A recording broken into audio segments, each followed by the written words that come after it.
അടുത്ത വന്നിട്ടുണ്ട്. ജിന്നുകളെ കാണാത്തവർ ഉണ്ടോ? ജിന്നകൾ ഉണ്ടോ ഇല്ല എന്ന കാര്യത്തിൽ ഇപ്പോഴും സംശയിക്കുന്നവർ ഉണ്ട്. ജിന്നൊക്കെ ഉള്ളതാണ് വിശുദ്ധമായ ഖുർആൻ പ്രതിപാദിച്ചിട്ടുള്ളത്. അതിനകത്ത് തർക്കമില്ല. മനുഷ്യരെ പോലെ തന്നെ മറ്റൊരു സൃഷ്ടിയാണ് ജിന്ന്. അതിനകത്ത് തർക്കമില്ല. അല്ല, ഇതിനകത്ത് നിങ്ങളുടെ റോൾ എന്താ ഈ ജിന്നുമായിട്ട്? അപ്പോൾ ജിന്നുകൾ എവിടെ എങ്ങനെ പ്രവർത്തിക്കുന്നു എന്നത് കണ്ടുപിടിക്കാൻ കാക്കനാട് ഇൻഫോ പാർക്കിൽ അവിടെയാണ് ജിന്നുകൾ പ്രവർത്തിച്ചുകൊണ്ടിരിക്കുന്നത്. കാക്കനാട് ഇൻഫോ പാർക്കിൽ അവിടെ ചിലര് ചോദിക്കാറുണ്ട്, ചില ഉസ്താദുമാരുടെയൊക്കെ കൈകളിൽ കിടക്കുന്ന മോതിരത്തിന് പ്രത്യേകതയുണ്ടോ? ഉണ്ട്. ഈ മോതിരം അങ്ങനത്തെ ഒരു മോതിരമാണ്. ഇത് സാധാരണ പൈസ കൊടുത്ത് വാങ്ങിച്ച ഒരു മോതിരം അല്ല. അതിന്റെ രഹസ്യം ഞാനും അള്ളാഹുവും തന്ന ആളും മാത്രം അറിയേണ്ടതാണ്. വേറെ കാര്യം പറഞ്ഞാൽ, ഞങ്ങളുടെ വീട്ടിൽ ഒരു തുണി കഴുകുന്ന കല്ലുണ്ട്.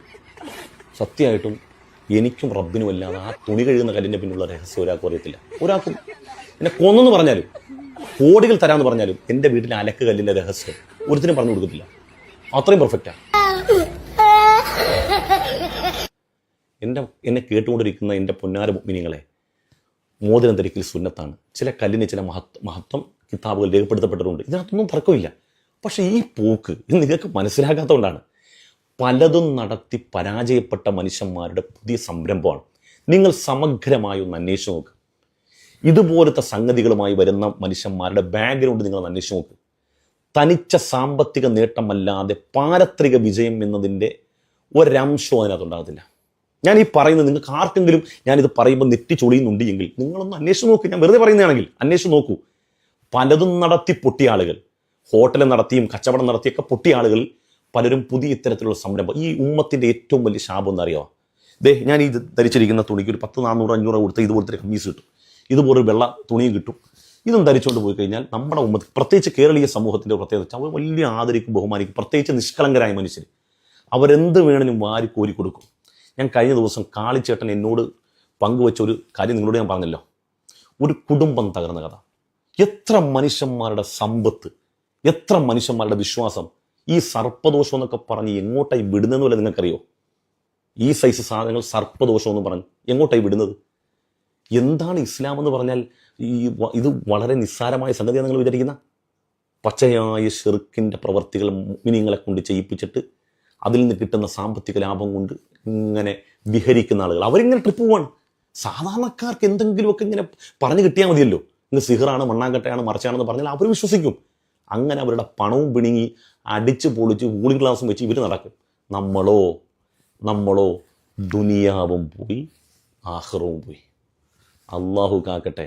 ഞാനിത് പറയുമ്പോൾ നിങ്ങൾക്ക് ആർക്കെങ്കിലും എന്തെങ്കിലും വിഷമം തോന്നുന്നുണ്ടെങ്കിൽ ഇൻഷാ അള്ളാഹ് ഇന്നല്ലെങ്കിൽ നാളെ നിങ്ങൾക്കത് ബോധ്യം. നമുക്ക് ഈ ആത്മീയമായ ഉപദേശം നൽകാൻ സ്വാത്വികരായ ഉലമാക്കളുടെ ദൗർലഭ്യമാണോ?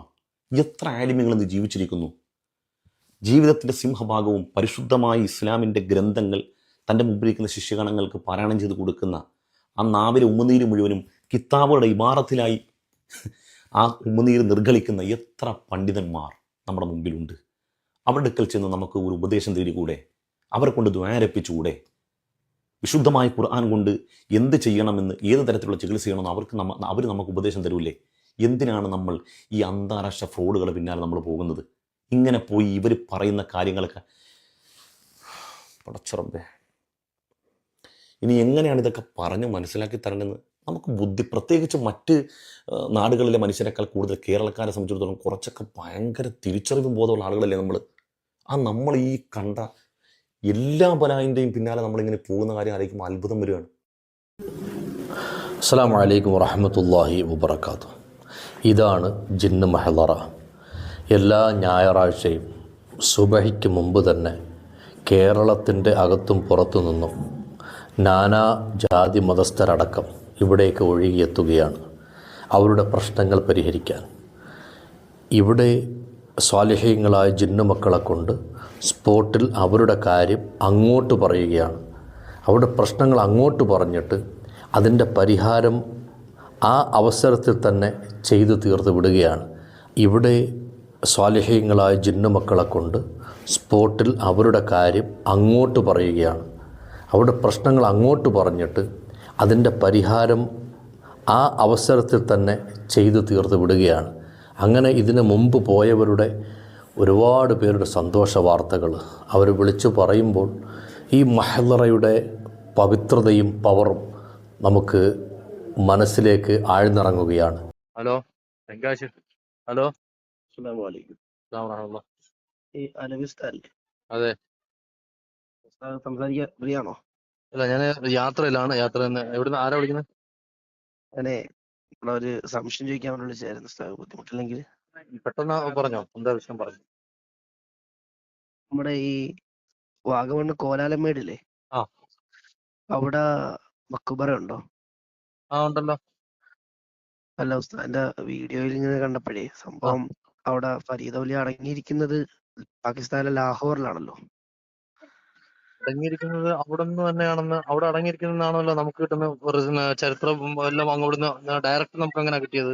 അല്ല സാറേ, ലാഹോറിലാണ് അടങ്ങിയിരിക്കുന്നത്. ഫരീദ് ഔലി അടങ്ങിയിരിക്കുന്നത് അദ്ദേഹത്തിന്റെ ഖബറുള്ളത് ലാഹോറിലാണ്. ആണോ? സെർച്ച് ചെയ്ത് നോക്ക്. ആ ആ അപ്പം നമ്മൾ അതിനെ കുറിച്ച് പറയാറുള്ളത് അവിടെ മക്കാമാണെന്ന് പറയും. മക്കാം എന്ന് പറഞ്ഞാൽ മഹാന്മാർ ഇരുന്ന സ്ഥലം. ഇന്ന സഫ വലുറും മർവ മിൻ ഷായിരില്ല. അല്ല, മക്കാമല്ല. മക്കാം അങ്ങനെ ഉണ്ടെങ്കിൽ മഹ്ലറ എന്നായിരിക്കും വരേണ്ടത്. ഞാൻ പറയുന്നത് കേൾക്ക്. മക്കാമ് മഹല്ലറ എന്നൊക്കെ പറയുമ്പോൾ ആ മഹാന്മാർ ഇരുന്ന സ്ഥലം അല്ലെങ്കിൽ അവരുടെ പാദസ്പർശമേറ്റ സ്ഥലം അതിനൊരു മഹത്വമുണ്ട് എന്നുള്ള നിലക്കാണ് നമ്മൾ അങ്ങനെ പറയാറുള്ളത്. ആ അപ്പൊ ഈ മഹല്ലറിലാണെങ്കിലും മക്കാമിലാണെങ്കിലും മക്ബറ ഉണ്ടാക്കാൻ പാടില്ലല്ലോ. അങ്ങനെ ആണെങ്കിൽ നിങ്ങൾ പറയുന്ന കണക്കാണെങ്കിൽ, അങ്ങനെ പറയുന്ന കണക്കാണെങ്കിൽ എന്ന് പറയുമ്പോൾ നിങ്ങൾക്ക് ഈ ഇക്കാലം അത്രയും ഈ അള്ളാഹുവിന്റെ ഔലിയാക്കളെ സ്നേഹിക്കുകയും അവരെ പരിചയപ്പെടുത്തുകയും ചെയ്യുന്ന നിങ്ങൾക്ക് ഫരീദ് അവരുടെ ഖബർ എവിടാന്ന് അറിയാതിരുന്നത് നിങ്ങൾ ഈ കോലഹലമേട് എന്ന് പറഞ്ഞ തങ്ങൾപ്പാറ എന്ന സ്ഥലത്ത് നിന്ന് ഈ സംസാരിക്കുന്ന നിങ്ങളുടെ വീഡിയോ കണ്ടുകൊണ്ട് തന്നെ അല്ലല്ല പറയട്ടെ, ഞാൻ പറയുന്നത് അങ്ങോട്ട് കേൾക്ക്. ഉം. നമ്മള് അവരെ വിഷയം സംസാരിക്കുമ്പോൾ കുറച്ച് നമ്മൾ അങ്ങോട്ടും ഇങ്ങോട്ടൊക്കെ ഒരു കാര്യം പഠിക്കാനല്ലേ, അപ്പൊ ആ രീതിയിൽ സംസാരിക്കും. ഓക്കെ, പറഞ്ഞു. ഈ കോലഹലമേട് തങ്ങൾപ്പാറയിൽ നിങ്ങൾ നേരിട്ട് സിയാറത്തിന് വന്നിട്ടുണ്ടോ? ഞാനോ? അനേകം പ്രാവശ്യം ഇവിടെ സന്ദർശിച്ച ആളാ ഞാൻ. ഇവിടെ സന്ദർശിച്ചപ്പോ അവിടെ നിന്ന് എന്താ കിട്ടിയ എന്താണ്? ഏന്തയാറ് എന്ന് പറയുന്ന മഹലിന്റെ കീഴിലാണ് ഈ മക്കാമുള്ളത്. മനസ്സിലായി? ഏന്തയാറ് അവിടുത്തെ കമ്മിറ്റിയിൽപ്പെട്ട പല സുഹൃത്തുക്കൾ, നമ്മുടെ സുഹൃത്തുക്കൾ അവിടെ മക്ബറയിൽ ഈ തിരി മറ്റൊക്കെ കത്തിക്കാൻ യാസിനോദരിക്കുന്ന ആളോട് ഞാൻ നേരിട്ട് ചോദിച്ചു ഇവിടെ അടങ്ങിയിരിക്കുന്ന ആരാണെന്ന്. അപ്പൊ അദ്ദേഹം പറഞ്ഞു ഫരീദ് ഔലിയ. അപ്പൊ ഞാൻ ചോദിച്ചു കാഞ്ഞിരമറ്റത്തും ഫരീദ് ഔലിയ. അപ്പൊ ഞാൻ ഫരീദ് ഔലിയുടെ ഖബറുള്ളത് ലാഹോറല്ലേ എന്ന് ചോദിച്ചു. അപ്പൊ അദ്ദേഹം ആകപ്പാടെ അങ്കലാപ്പിലായി. അപ്പൊ മക്ബറ ഖബർ ഷെരീഫ് ഇല്ലാത്തൊരു സ്ഥലത്ത് മക്കാം അവരിരുന്ന ആ മഹലറക്ക് അതിന്റെ ഒരു ബഹുമാനമുണ്ട്. അതിലൊക്കെ ഓക്കെ. ഈ മഹലറയിൽ എങ്ങനെ ഖബറിന്റെ രൂപം ഉണ്ടാക്കും എന്ന് ചോദിച്ചപ്പോ അദ്ദേഹം ആകെ അങ്കലാപ്പിലായി. ഉസ്താദും അത് പരിചയപ്പെടുത്തി സമൂഹത്തോടൊപ്പം. അത് കണ്ടിട്ട് ഒരുപാട് ആളുകൾ മക്ബറയാണെന്ന് പറഞ്ഞ് സിയാറത്ത് ചെയ്യാൻ വരുമ്പോൾ അതൊരു ശരിയായ രീതിയല്ലല്ലോ. അത് നമ്മൾ പറയുന്ന ഒരു നുണയാണല്ലോ. അതെ, നുണ ആണ് എന്ന് പറയണമെങ്കിൽ നിങ്ങളിപ്പോ ഈ പറഞ്ഞ വിഷയം ഇപ്പൊ എന്റെ ഒരു പുതിയ അറിവാണ്. അപ്പൊ ഇനി ഉസ്താദ് ഇപ്പൊ ഒന്ന് നേരെ ഗൂഗിളിലിട്ട് ഫരീദ് ഔലിയുടെ ഖബർ എവിടെയാണെന്ന് ഒന്ന് സെർച്ച് ചെയ്ത് നോക്കി. ഇപ്പൊ ഞാനൊരു സിയാറത്ത് യാത്ര ഉള്ളത്, ഞാൻ ട്രെയിൻ കയറുന്ന റെയിൽവേ സ്റ്റേഷനിലുള്ളത്. ഞാൻ ഫ്രീ ആയിട്ട് നാളെ കാണാൻ സൗകര്യം പോലെ ഞാൻ നോക്കാം. അതുപോലെ തന്നെ ഉസ്താദ് നിരവധി മക്ബറകളുടെ വീഡിയോകള് ഞാനൊക്കെ ആണെങ്കിൽ തന്നെ നമ്മൾ സിയാറത്തിന് പോകുന്നവരാ. ഇപ്പൊ ഞാനിവിടെ ഇരിക്കുമ്പോൾ ഞാൻ 2 ദിവസം മുമ്പ് CM വലിയുള്ളവരുടെ CM മടവൂര് സിയാറത്ത് ചെയ്തിട്ട് വന്നതാണ്. ഞാൻ സിയാറത്ത് ചെയ്യുന്ന ആളാണ്. അതിനോട് താല്പര്യം. ഞാൻ ഇപ്പൊ നേരത്തെ സംസാരിച്ച റിസ്വാൻ സൂരി, ഇപ്പൊ സംസാരിക്കുന്ന അൻസാരി സൂരിയാണ്. ആലപ്പുഴ. ഇപ്പൊ ഉസ്താദിന്റെ ഒരു വീഡിയോയില് ഇതുപോലെ തന്നെ ഒരു കൽവിളക്കൊക്കെ വെച്ചിട്ട് അവിടെ അങ്ങനെ എന്ത് പ്രശ്നങ്ങൾക്കും വിളിച്ചോളൂ എന്ന് പറഞ്ഞിട്ട് നിങ്ങളെ നമ്പറാണ് അവിടെ കൊടുത്തിരിക്കുന്നത്. എന്ത് പ്രശ്നങ്ങൾക്കും വിളിച്ചോളൂ എന്ന് കൽവിളക്കിനെ വിളിച്ചോളൂ എന്നല്ല പറഞ്ഞത്. അതല്ല ഞാൻ പറഞ്ഞു ഉസ്താദ് കേട്ടിടത്തുള്ള കുഴപ്പം. ഉസ്താദിന്റെ ഒരു വീഡിയോയിൽ കൽവിളക്കും മറ്റൊക്കെ ഇരിക്കുന്നു. ഒരു മക്ബറയുടെ പുറത്ത്, അകത്തല്ല പുറത്ത് കൽവിളക്കൊക്കെ ഇരിക്കുന്നു. അങ്ങനെ തീ ഇങ്ങനെ കത്തി അമരുന്ന ആ ഒരു വീഡിയോ. ആ വീഡിയോയില് അതിന്റെ നേരെ താഴെ ഉസ്താദ് എന്ത് ആവശ്യങ്ങൾക്ക് ഈ നമ്പറിൽ കോൺടാക്ട് ചെയ്യാന്ന് പറഞ്ഞിട്ട് ഇങ്ങനെ ഖുർആൻ ചികിത്സ എന്ന് പറഞ്ഞ് കൊടുത്തിരുന്നു. ഞാൻ ആ മക്കാമ് ശ്രദ്ധിക്കുമ്പോൾ അതിന്റെ പുറത്ത്, കാരണം നമ്മൾ മക്ബറയിലാണല്ലോ പട്ടിടാറുള്ളത്. മക്കാമിന്റെ പട്ട് മക്ബറയിൽ മാത്രം ഇടാറുള്ളൂ എന്ന് ഉസ്താദ് എന്താണ് തെളിവ്? അല്ല, നമ്മൾ അങ്ങനല്ലേ കണ്ടുവരുന്നത്. അല്ല, കണ്ടുവരുന്നതല്ലോ തെളിവ്. കണ്ടുവരികയാണെങ്കിൽ പിന്നെ നമ്മള് മയിൽപീലി ഉപയോഗിക്കുന്ന മക്ബറ ഉണ്ടല്ലോ, അതും കണ്ടുവരുന്നതല്ലേ. മയിൽപീലി മക്ബറയിൽ ഉപയോഗിക്കാന്നുള്ളതിന്റെ തെളിവെന്താ? മയിൽപീലി മക്ബറയിൽ ഉപയോഗിക്കാന്നുള്ള തെളിവെന്താ? അല്ല, അതാ ഞാൻ ചോദിക്കുന്നത്. കണ്ടുവരുന്നതാണ് ഉസ്താദ് പറഞ്ഞ കണക്ക് തെളിവെന്ന് പറഞ്ഞാൽ മയിൽപീലി അംഗീകരിക്കേണ്ടി വരത്തില്ലേ? ഉദാഹരണം പറഞ്ഞു, നമ്മൾ ചില കാര്യങ്ങളെ എങ്ങനെയാണ് അനുകരിക്കുന്നത് വെച്ചാൽ AP ഉസ്താദ് അല്ല, നമുക്ക് തെളിവ് AP ഉസ്താദ് അല്ല, മുത്തുനബിയാ. മുത്തുനബി ഓക്കെ മുത്തുനബിയുടെ തെളിവ് എന്ന് മുത്തുനബിക്ക് മുത്തുനബിയുടെ തെളിവ് ഇല്ലേ പറഞ്ഞേ പറയട്ടെ ഉസ്താദേ. മുത്തുനബിയുടെ തെളിവ് മയിൽ പക്ക് പറകൾ ഉസ്താദേ നിങ്ങൾ ഈ പ്രതിപക്ഷ ഉസ്താദേ സല്ലല്ലാഹു അലൈഹി വസല്ലമ തങ്ങളുടെ നിങ്ങൾ പ്രതിപക്ഷ അവിടെ എവിടെയെങ്കിലും പ്രതിപക്ഷ ബഹുമാനം എന്ന് പറയുന്ന അത് ഉസ്താദിന്റെ ശൈലിയിൽ നിങ്ങൾ ഇത്രയും വെപ്രാൾ നമ്മളൊരു മനുഷ്യ സുഹൃത്തുക്കളല്ലോ ഒന്നുമില്ലല്ലോ. സുഹൃത്തെ കേൾക്കാണ് അപ്പൊ നിങ്ങളൊന്ന് ക്ഷമിക്കണം. എനിക്ക് പറയട്ടെ, ഞാൻ പറയുന്ന ശരിയാണെങ്കിലും തെറ്റാണെങ്കിലും സമാധാനത്തോടെ കേൾക്കണം. അതല്ലേ ദാഇ എന്ന് പറയുന്നത്. അപ്പൊ നിങ്ങൾ ദാഇയുടെ ഒരു വേഷം ഇട്ടിട്ട് ഞാൻ അങ്ങോട്ട് ഒന്നും പറയുന്ന കേൾക്കാത്ത രീതിയിൽ ഇങ്ങനെ മറുപടി പറഞ്ഞാൽ എന്ത് ചെയ്യും? അതൊക്കെ കുഴപ്പമില്ല. അതൊക്കെ എന്ത് യാദൽ ജലാലി വല്ലക്കറല്ല, ഏത് ഇക്രാമായാലും എല്ലാം എന്തു പറയുന്നതിനും മറുപടി പറഞ്ഞില്ലേ അപ്പൊ പേരോടുസ്ഥാന്റെ വോയിസ് ഞാൻ നിങ്ങൾക്ക് ഇൻഷാ അല്ലാഹ് വാട്സാപ്പ് ഈ നമ്പറിൽ തന്നെ അങ്ങോട്ട് ഇട്ടുതരാം. എന്നെ വിളിച്ച് പേരോടുസ്ഥാ പറഞ്ഞ് ഞാൻ അങ്ങോട്ട് ഇട്ടുതരാം. മനസ്സിലായല്ലേ? പേരോടുസ്താദ് ഞാനും തമ്മിലുള്ള ബന്ധവും പേരോടുസ്താദ് ആളറിയാതെ എനിക്ക് വേണ്ടി പറഞ്ഞതും എന്റെ വീഡിയോ എടുത്ത ആരോ പേരോടുസ്താദ് അറിയാതെ ഇട്ട കാര്യമൊക്കെ എന്നോട് പറയുന്ന ഫോൺ കോൾ ഞാൻ അങ്ങോട്ട് തരാം. അപ്പൊ ഇപ്പൊ നിങ്ങൾക്ക് എന്താ അറിയേണ്ടത്? പട്ടിടുന്ന വിഷയമാണോ? പട്ടിടുന്നൽ മക്കബറയിൽ പട്ടിടല് നമ്മൾ ഇടാറുണ്ട്, ഒക്കെ ശരി. മക്കബറയുടെ പുറത്ത് ഈ പട്ടുകളെല്ലാം കൂടെ ചുറ്റിക്കെട്ടി വെക്കുകയും എല്ലാം കൂടെ കൂട്ടിയിട്ട് ഇങ്ങനെ ചുറ്റി പുറത്ത് ഇങ്ങനെ വെച്ച് അങ്ങനത്തെ ഒരു നമ്മൾ ഇതുവരെ കാണാത്തൊരു സാമ്പ്രദായിക രീതി കണ്ടു. അത് എന്തായിരിക്കും അങ്ങനെ അറിയാൻ വേണ്ടി, അതിനെ കുറിച്ചുള്ള ഡീറ്റെയിൽസ് അറിയാൻ വേണ്ടിയാണ്. അതെ. അതായത് നമ്മളൊരു തഅലീമിന് വേണ്ടി ഒരു മഖബറയിൽ ചെല്ലുമ്പോൾ നമ്മൾ കാണാത്ത ചില ആചാരങ്ങൾ അവിടെ കാണും. ഞാൻ ഇപ്പൊ നിൽക്കുന്നത് നാഗപട്ടണത്താണ്, നാഗൂരിലാണ്.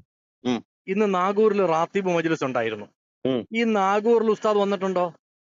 ഒരുപാട് പ്രാവശ്യം വന്നിട്ടുണ്ട്. നാഗൂറില് ഉപ്പിന്റെ ഒരു ചടങ്ങുണ്ട്, ഒന്ന് പറയാമോ? ഞാൻ കണ്ടിട്ടില്ല. കണ്ടിട്ടില്ല. 2 പ്രാവിന്റെ ഒരു ചടങ്ങുണ്ട്, അറിയാവോ? ഇല്ല, അറിയത്തില്ല. മയ്യത്ത് നിസ്കരിച്ച് ജനാസയുടെ അവിടുന്ന് വരുന്ന ഒഴുക്ക് വെള്ളം എങ്ങോട്ടാ പോകുന്ന ഒരു ഭാഗമുണ്ട്, അത് ഉസ്താദിന് അറിയാവോ? എനിക്കറിയത്തില്ല. ഇന്നലെ ഉസ്താദ് ക്ഷമിക്കണേ. 3 4-മത്തത് മഹാനായ ഷാവുൽ ഹമീദ് നാഹൂരി തങ്ങളെ മയ്യത്ത് കുളിപ്പിച്ച സ്ഥലത്തിന്റെ തൊട്ടു മുമ്പിലെ മുഹറം മാസം 1-ാം തീയതി നാരങ്ങ സർബത്ത് ഒരു മൺകുടത്തിലാക്കി മണ്ണിൽ കുഴിച്ചിടും. അടുത്ത 1 വർഷം തികയുമ്പോൾ ഈ സർബത്ത്, നാരങ്ങ സർബത്ത് മുഹറം 10-ന് അവരെടുക്കുന്നു. യാതൊരു കേടുപാടുകളും ഇല്ല എന്ന് ഈ വർഷത്തെ എടുത്ത നാരങ്ങ സർബത്തും തെളിയിക്കുന്നു. ഉസ്താദ് എന്ത് പറയാനുണ്ട് ഈ ചടങ്ങുകളെ കുറിച്ച്?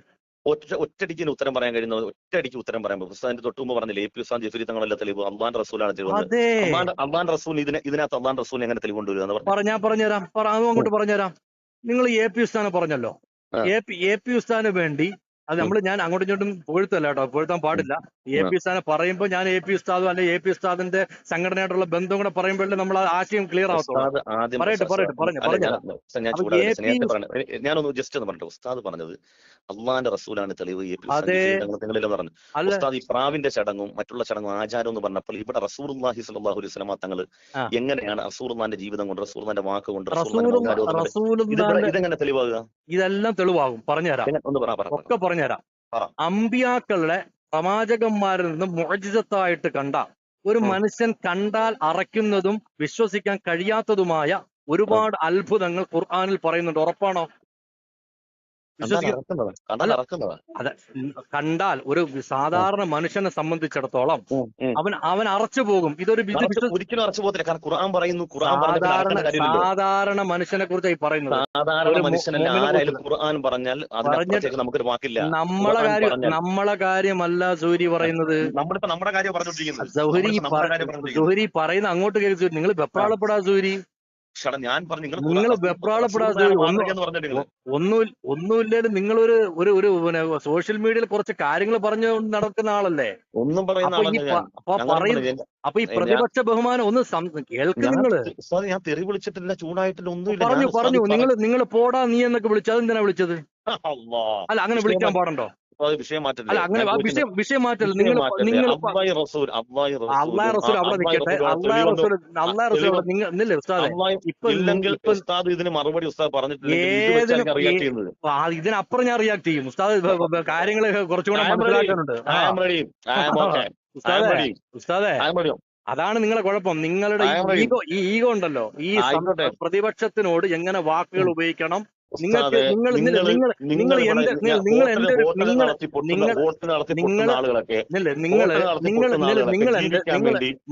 അടുത്ത് അതോ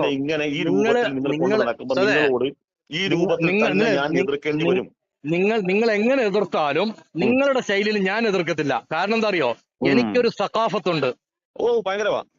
ആ സഖാഫത്തിൽ നിർത്തി എന്റെ വാചകങ്ങൾ ഞാൻ മുമ്പോട്ട് കൊണ്ടുപോകുള്ളൂ. നിങ്ങൾ എന്നെ എങ്ങനെ പ്രകോപിപ്പിച്ചാലും. പക്ഷേ നമ്മൾ ആദ്യം പഠിക്കേണ്ടത് ഒരാൾക്ക് ഒരു അറിവോ അല്ലെങ്കിൽ ഒരു തെറ്റോ ഒരു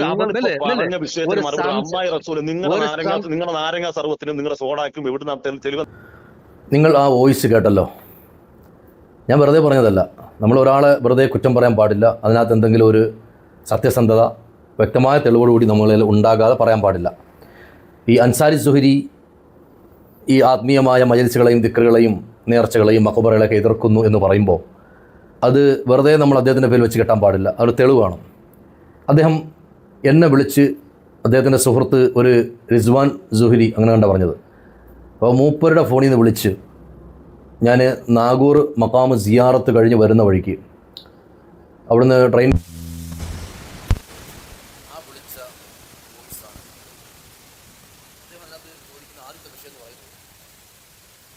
തങ്ങൾപ്പാറയെക്കുറിച്ചാണ്.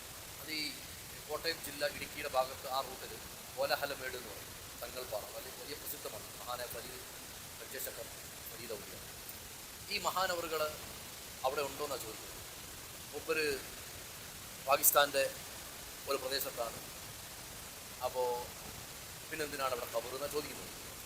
സത്യത്തിൽ ഈ ചോദ്യം ചോദിക്കേണ്ടത് അവിടെ പല ആണ്ട് നേർച്ചകളിലും ഉറൂസുകളിലും പങ്കെടുത്തിട്ടുള്ളവരും അതുപോലെ അവിടെ സിയാറത്തിൽ ചെന്നിട്ടുള്ളവരുമായ അൻസാരി സുഹരി അംഗീകരിക്കുന്നവരാണോ എന്നറിയില്ല.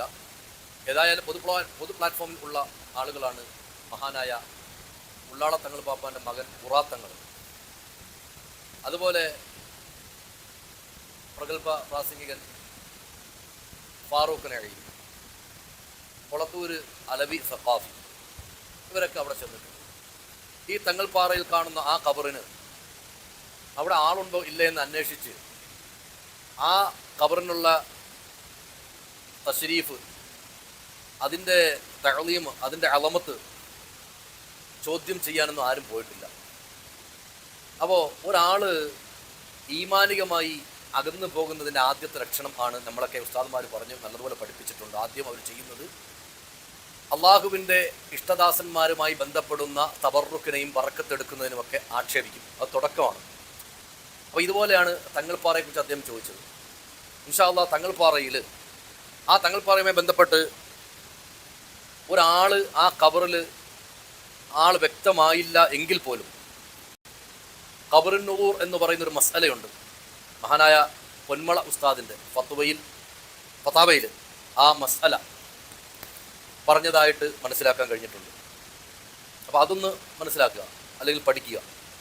അതിൻ്റെ എന്താണ് സാരാംശം എന്ന് ചോദിച്ചാൽ, മുൻകാലങ്ങളായി ഒരു ഖബറിൻ്റെ അരികിൽ ഒരു മഹാൻ ഉണ്ട് എന്ന് കരുതി അവിടെ സിയാറത്തിന് പോകുന്നു എങ്കിൽ, ആളുകൾ പോകുന്നു, അങ്ങനെയെങ്കിൽ നമുക്കും അവിടെ ആ ഒരു വിശ്വാസപ്രകാരം സിയാറത്ത് ചെയ്യാം, അതിന് ഫലം കിട്ടും എന്നാണ് ആ വിഷയവുമായി ബന്ധപ്പെട്ട് പൊന്മള ഉസ്താദിൻ്റെ ഈ ഒരു ഖബറുൻ നദൂർ എന്ന് പറയുന്ന മസ്അല.